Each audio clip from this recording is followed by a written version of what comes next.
Alhamdulillah, selamat malam para pemirsa, para murid, para santri. Ada kesempatan yang sangat baik, keadaan juga dalam nyaman, guru dan sekeluarga pun juga dalam keadaan sangat indah. Semoga guru pada malam hari ini memberi pemahaman juga tentang kitab-kitab. Semoga sangat bermanfaat karena banyak manusia yang tidak bisa atau kurang mengerti tentang apa yang ada di dalam kitab-kitab suci Al-Quran. Diajarkan guru, barangkali nanti di kaset yang lain diterangkan lebih detail, tapi daripada kurang pemahaman, diberilah pemahaman tentang surat Al-Fatihah. Ini ya. Diajarkan dulu ya, mulai dari yang pokok nanti biar lebih mengena. Bila kalian mengerti yang dimaksud kitab Al-Quran ya, itu mengerucut begini loh. Sebenarnya pada sumber namanya surat Al-Fatihah. Al-Fatihah ini dimaknai sumber dari segala sumber Al-Quran. Jadi bibitnya. Nenek moyang dulu mengatakan ini babonnya yang menetas, yang mengeluarkan, yang menjadikan kalimat yang lain. Makanya artinya kalau siapapun manusia ini paham dan mengerti apa yang dimaksud dalam surat Al-Fatihah, ini sudah mengena pada semuanya. Karena ini ada kesempatan yang baik, guru sedikit membuka wacana. Pertanyaan pertama, kalau berbagi dengan orang-orang yang sok alim sok macam, mengapa sih Al-Fatihah itu dibuat 7? Itu pun juga tidak ada yang manusia bisa menjawab. Mengapa guru kok tidak ada yang bisa menjawab? Ya karena tidak ada yang tahu siapa dulu yang membuat. Jadi pertanyaan lagi. Lah siapa guru yang membuat? Semua sudah diterangkan oleh guru. Apapun kalau ada produk, apapun ada buatan, yang bisa menerangkan itu ya si pembuatnya. Akhirnya para murid, para pendengar tanya, loh apakah guru yang membuatnya? Nah, kan boleh jadi pertanyaan. Ini kalau mau cerita ya, cerita agak panjang. Sebelum Al-Fatihah dulu itu dibuat, dari 7 ya, dari 7. Sebenarnya dulu masa lampau, guru sebenarnya menyarankan membuat 5 itu. Wis 5 ae, meneh-meneh nek ngapalno cek nek gak angel lah. Ada utusan Tuhan juga ya leluhurmu. Engko nek 5 kurang genep.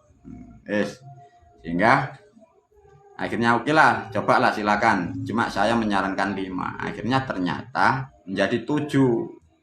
Nyatanya sudah begitu, artinya guru waktu membuat dulu pun juga mengiyakan. Jadi yang penting tahu.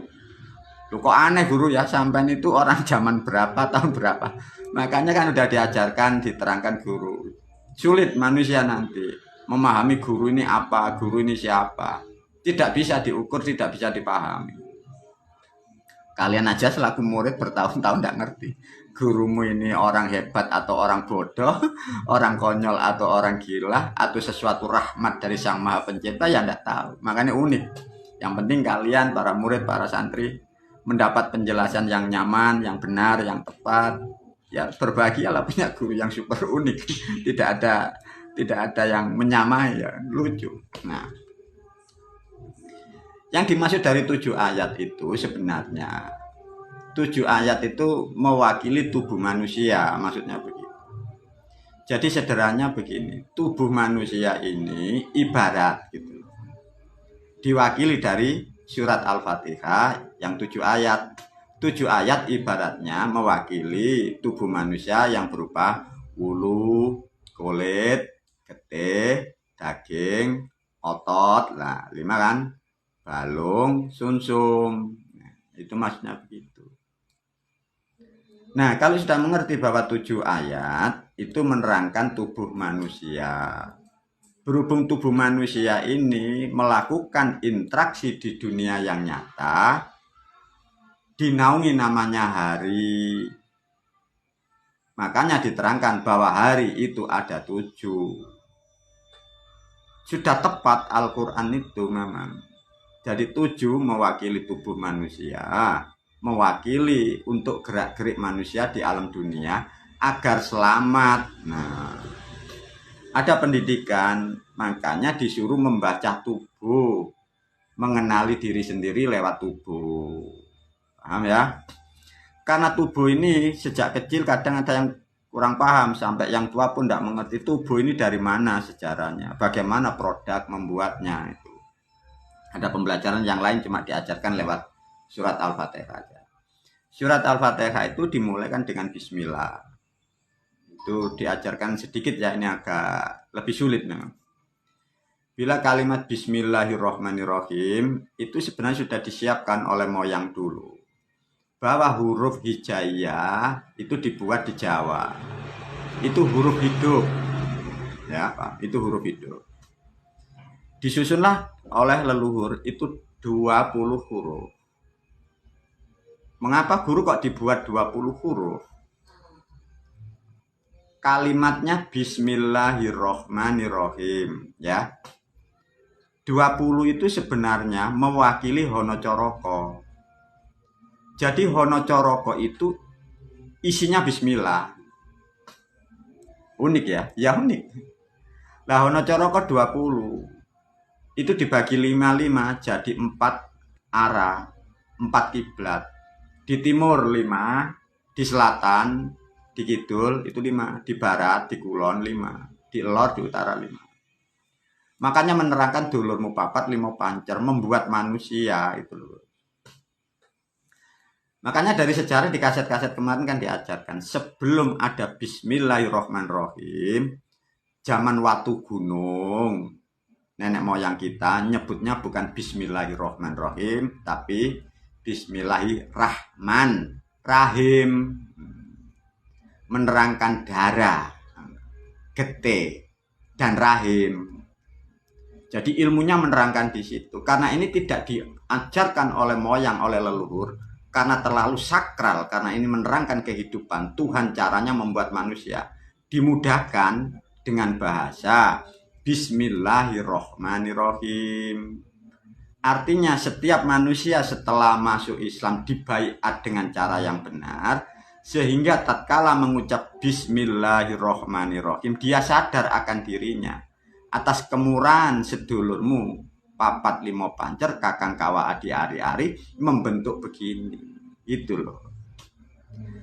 Bila diajarkan dengan kalimat yang tepat, dengan arti sehingga ditafsiri oleh Departemen Agama dan orang-orang ahli tafsir, bismillahirrahmanirrahim dengan menyebut nama Allah, kan begitu.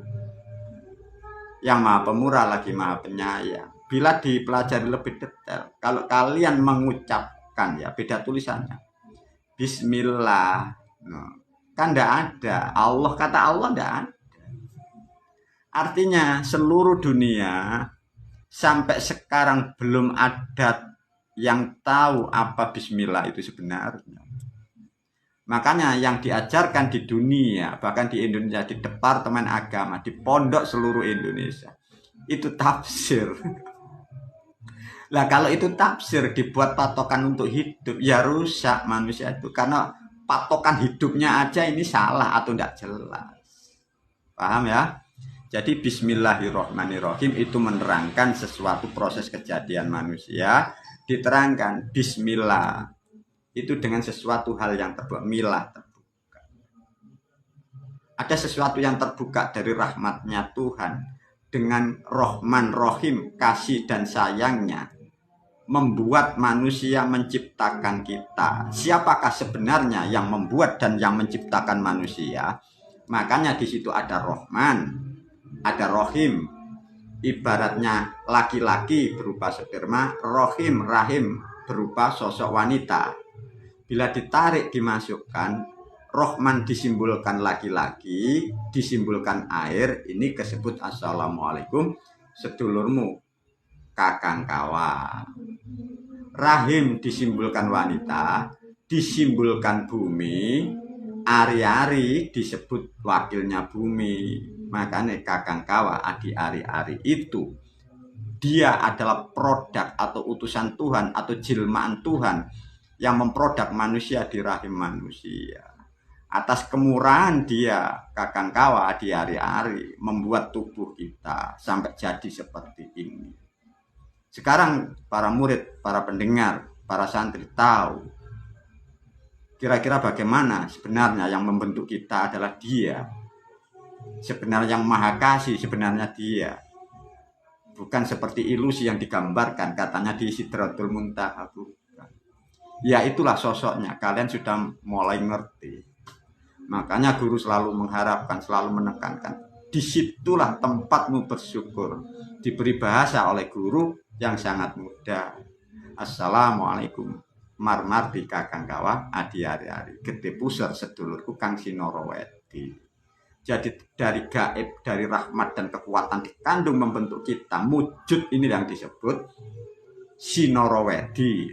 Jadi bukti nyata dari kasih sayangnya itu. Kalau diajarkan lebih dalam, Kakang Kawa adi hari-hari itu kalau dipecah itu jadi 4 gitu. Itu nanti pembelajaran lain sih, yang penting yang pokok para pendengar, para murid dan santri tahu sebenarnya yang maha pemurah lagi penyayang adalah 2 dewa atau 2 kekuasaan Tuhan berwujud Kakang Kawa adi hari-hari. Nah, sehingga kalian kalau mengucap Bismillahirrohmanirrohim, Anda sadar atas kasih sayangnya Kakang Kawa adi hari-hari, mulai di dalam kuburan sampai di dunia, sampai meninggal, sampai nanti, itulah yang menghantar kalian pulang ke rahmat Tuhan atau ke alam surga. Sudah dipastikan oleh guru. Tatkala manusia itu mengerti, sadar, terima kasih, mengerti jasanya Kakang Kawa adi hari-hari, makanya guru sudah menetapkan surgalah kelak setelah meninggal, disitulah tempatmu. Clear. Nah, setelah diterangkan Bismillahirrohmanirrohim 1 kalimat, diterang Bismillahirrohmanirrohim, baru kan diterangkan ayat yang kedua, Alhamdulillahirobbil alamin. Ayat itu rangkaian loh, para murid, para santri, rangkaian itu bukan terpisah. Jadi ayat yang kedua ini menerangkan Kakang Kawa di hari ini. Makanya Alhamdulillahirabbil alamin, bersyukur. Nah, ini diterangkan ya. Bismillahirrahmanirrahim, sudah tahu pelaku figurnya yang maha pemurah lagi maha penyayang. Alhamdulillahirabbil alamin, alam kandungan. Makanya kita wajib bersyukur kepada dia, itu loh maksudnya. Paham ya? Ini sungguh luar biasa ajaran guru, pemahaman guru. Makanya mau tidak mau kalian sudah tidak ada pilihan lain, karena ini adalah sesuatu tuntunan yang sangat luar biasa ya. Bismillahirrahmanirrahim, alhamdulillahirabbil alamin, atas rahmat nikmat Rahman Rahimnya dari Bismillah ya. Langkah ketiga, Bismillahirrahmanirrahim, alhamdulillahirabbil alamin, ar-rahmanirrahim. Bila kalian paham, ini mengulang dari kalimat dari Bismillahirrahmanirrahim, alhamdulillahirabbil alamin, Bismillahirrahmanirrahim, alhamdulillahirabbil alamin, ar-rahmanirrahim lagi. Nah, ada kalimat Rahman Rahim lagi, itu maksudnya gimana guru? Kakang Kawa adi hari-hari yang dulu di kandungan, sekarang kalian lahir di dunia, sekarang jadi sedulurmu untuk kiwa tanganmu di dunia setiap hari, itu yang dimaksud Rahman Rahim. Makanya setiap hari, setiap detik manusia siapapun, dia selalu dalam naungan Kakang Kawamu dan hari-harimu itu. Bahkan sampai meninggal pun di situ. Itu yang disebut Ar-Rahmanir-Rahim. Diterangkan kalimat yang selanjutnya, Maliki Yaumiddin. Malik itu yang menguasai setiap Yaumiddin. Jadi kata Malik ini dimaknai raja atau penguasa. Artinya yang menguasai kehidupan manusia per individu, ya dulurmu Kakang Kawa di hari-hari itu. Makanya Maliki Yaumiddin, yang menguasai setiap hari. Din itu dino. Baru diterangkan, iya karena budu. Apa? Iya karena budu. Hanya kepadamu aku berbakti, diibaratkan iya karena budu dikatakan ibadah. Makanya gerak manusia dikatakan ibadah demi menjalankan programnya Kakang Kawa di hari-hari. Iya karena butuh, iya karena stain. Dan kepadamu aku memohon pertolongan. Kalian sudah tahu di mana tempatmu meminta. Bukan Allahu Rabbi, tapi tahu Kakang Kawa di hari-hari itu mas. Ya karena butuh, iya karena stain. Tatkala kita sudah mampu nyebut Assalamualaikum warahmatullahi wabarakatuh, hanya kepadamu aku mohon pertolongan. Karena engkau yang menguasai setiap saat, setiap detik, dan setiap hari. Ihdinas siratal mustaqim itu bukan yang digambarkan seperti orang yang nguat, bukan. Ihdinas siratal mustaqim maksudnya begini, wahai Kakang Kawa di hari-hari, luruskan langkahku, gitu loh maksudnya. Para murid ya, luruskan langkahku. Lah lurus kemana? Ihdinas siratal mustaqim. Siratal ladzina an'amta alaihim, luruskan langkahku seperti orang-orang yang berhasil, orang-orang yang selamat. Janganlah aku kau belokkan seperti orang-orang yang celaka. Makanya ihdinas siratal mustaqim diberi contoh sosok-sosok yang berhasil. Ihdinas siratal mustaqim siratal ladzina an'amta alaihim ghairil waladhdallin. Janganlah aku kau jadikan seperti orang-orang yang zalim itu, hidupnya yang susah. Meskipun hartanya banyak dia gelisah. Katanya ilmunya banyak, hidupnya tidak terjamin, selalu gelisah. Jangan seperti ini. Itulah yang dimaksud ihdinas siratal mustaqim.